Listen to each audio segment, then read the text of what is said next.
जन जन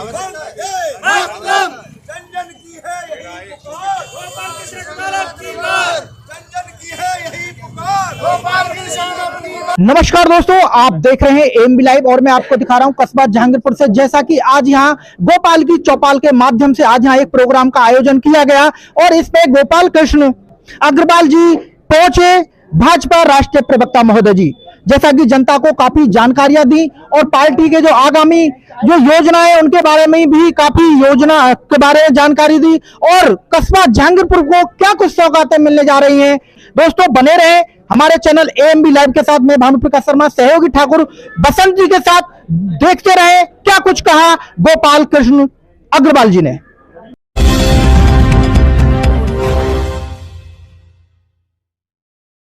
देखिए, प्रधानमंत्री मोदी जी का आह्वान है और आदरणीय नड्डा जी हमारे राष्ट्रीय अध्यक्ष का आह्वान है कि संपर्क से समर्थन के माध्यम से अनेक तरीके के अभियान चल रहे हैं, चाहे गांव चलो अभियान, विकसित भारत यात्रा की जो अभियान और नव मतदाता अभियान, इस तरह के संपर्क से समर्थन के जो व्यापक रूप से जगह जगह जाके लोगों के साथ मिलके उनसे केंद्र सरकार की योजनाओं की जानकारी लोगों को मिले। पिछले 10 साल में केंद्र सरकार ने क्या काम किया है, पिछले 6 साल में उत्तर प्रदेश सरकार ने क्या काम किया है, उसकी जानकारी लोगों तक पहुंचे। और अगर कोई सरकारी योजनाओं और सरकारी जो अनेक तरह के जो प्रकल्प हैं उनसे जुड़ नहीं पाए तो उनको जोड़ने का काम करें और आने वाले समय में लोग हमारी सरकार से, आदरणीय मोदी जी से क्या अपेक्षाएं रखते हैं उसकी जानकारी लेके आए।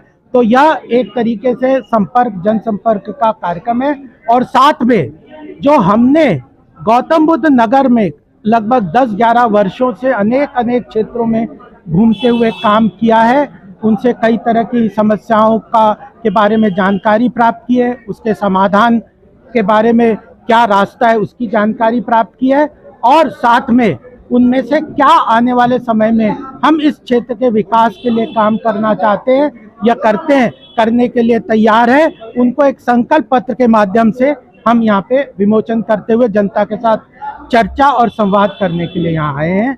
और यहाँ पे जहांगीरपुर के सभी लोगों का बहुत बहुत अभिनंदन, उनका आभार। और यह जो गांव, ये जो मंगला मार्केट में यह कार्यक्रम आज जो विशाल संख्या में लोग यहाँ उपस्थित हुए, उनका बहुत बहुत आभार। और मीडिया के माध्यम से भी यह संदेश इस क्षेत्र के लोगों को हम देना चाहते हैं कि केवल गौतम बुद्ध नगर ही नहीं, जहांगीरपुर और जेवर विधानसभा क्षेत्र में भी हम किन विषयों को लेके, किन कार्यों को लेके आगे चलेंगे, तो उसके लिए अलग से एक पूरा कार्य योजना। तो क्या आप गौतम बुद्ध नगर लोकसभा सीट से टिकट के भी दावेदारी? देखिए, भारतीय जनता पार्टी में कोई दावेदारी जैसा कोई कार्य उस तरह का नहीं होता। जो भी अपने क्षेत्र में बूथ से लेकर मंडल अध्यक्ष से लेकर जिले अध्यक्ष से लेकर, अगर मैं केंद्रीय पदाधिकारी के रूप में इस क्षेत्र में 1990 से रह रहा हूं, तो मेरी जिम्मेदारी है संगठन के माध्यम से इस क्षेत्र के लोगों के साथ जुड़ूं, इस क्षेत्र के लोगों के लिए काम करूं, उनकी बातों को केंद्र सरकार पे और केंद्र जो हमारा पार्टी का हेडक्वार्टर है वहां तक पहुंचाएं और उनकी बातों को नीचे लेके जाए। यह संगठन तय करेगा कि किसको प्रतिनिधित्व के रूप में चुनेंगे, लेकिन अगर जो संगठन हमें चुनता है तो हम पूरी तरह से उसके लिए वर्तमान में आप किन किन पदों पर? मैं राष्ट्रीय प्रवक्ता के रूप में काम कर रहा हूं। मैं अनेक राष्ट्रीय कार्यकारिणी का भी सदस्य हूं। गौतम बुद्ध नगर में 1990 से रह रहा हूं और इसी क्षेत्र में काम कर रहा हूं। मेरे पिताजी भी इसी क्षेत्र में थे और इसी क्षेत्र के विकास के लिए हम पूरी तरह से प्रतिबद्ध हैं।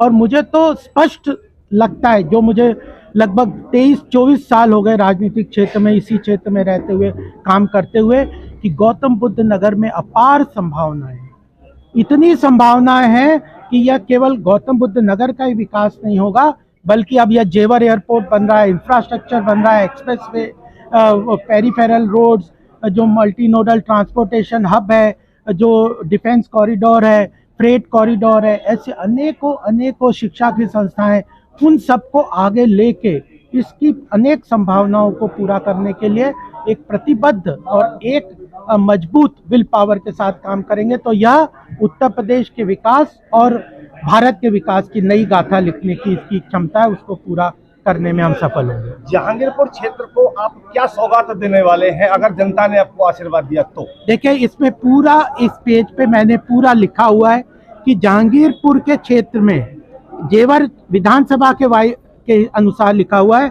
तो जहांगीरपुर के लिए क्या क्या आवश्यकता है, एक तो गौतम बुद्ध नगर की पूरी योजना किस तरह से विकास होगा, बिजली चाहिए, पानी कैसे मिलेगा, स्कूल कैसे होंगे, प्राइमरी हेल्थ सेंटर, हॉस्पिटल्स कैसे होंगे, शिक्षा के केंद्र कैसे होंगे, हम यहाँ पे ओपन जिम बनवाएंगे और प्राइमरी हेल्थ सेंटर को मजबूत करेंगे। ये सब बातें तो लिखी है, लेकिन इस क्षेत्र के लिए जहांगीरपुर नगर पंचायत में एक डिग्री कॉलेज की स्थापना हो, यह स्पष्ट रूप से साफ लिखा हुआ है।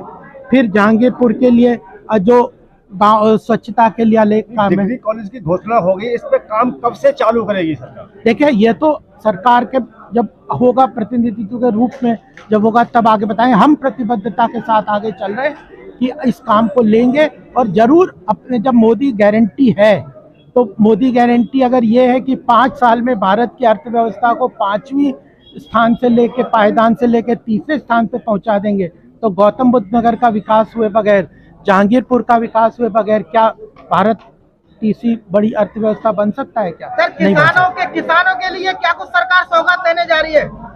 देखिए, किसानों की समस्या के लिए उत्तर प्रदेश में योगी सरकार ने एक हाई पावर्ड समिति का गठन कर दिया है। मुझे लगता है कि उस समिति के समाधान के लिए सरकार पूरी तरह से प्रतिबद्ध है और केंद्र सरकार भी बहुत सारे काम कर रही है, जिसमें किसानों के हित के लिए अन्नदाता के रूप में प्रतिबद्धता के साथ कर रही है कि उनकी आर्थिक आय बढ़े, उनको एमएसपी पे अच्छा रेट मिले, उनके ग्रामीण क्षेत्र में जो उनको उर्वरक के लिए, ऊर्जा के लिए और सब तरह के संसाधन मिले, ये सारे काम सरकार कर रही है। युवाओं के लिए क्या कुछ रोजगार मिलने जा रहा है? कुछ रोजगार युवाओं के देखिए, लिए? युवाओं के लिए सबसे बड़ी बात है कि एमएसएमई सेक्टर में स्मॉल मीडियम और मझले उद्योग है, उनके विकास से युवाओं को रोजगार मिलेगा। किसानों के साथ भी जो योजना यहाँ पे लैंड एक्विजिशन हुई थी, उस वक्त ये बात हुई थी कि उनको जो इंडस्ट्रियल यूनिट्स हैं उसमें आरक्षित करके उनको रोजगार मिले। मुझे लगता है कि वो उनकी मांग जायज़ है, उसको भी पूरा करना चाहिए। स्कूलों के आरक्षण की बात है, उसमें किसानों की जिनकी भूमि अधिग्रहित हुई है, उस चीज़ के बारे में भी हम अपनी बात को इसमें यहाँ पे लिखा है कि हम उस चीज़ को आगे कैसे लेके जाएं। महिलाओं के लिए कोई योजना है सरकार की तरफ से? महिलाओं के लिए तो बहुत महत्वपूर्ण योजनाएं हैं। अगर प्रधानमंत्री कहते हैं कि 50% इस देश की महिलाएं जो हैं उनका विकास नहीं होगा तो देश विकास नहीं कर सकता।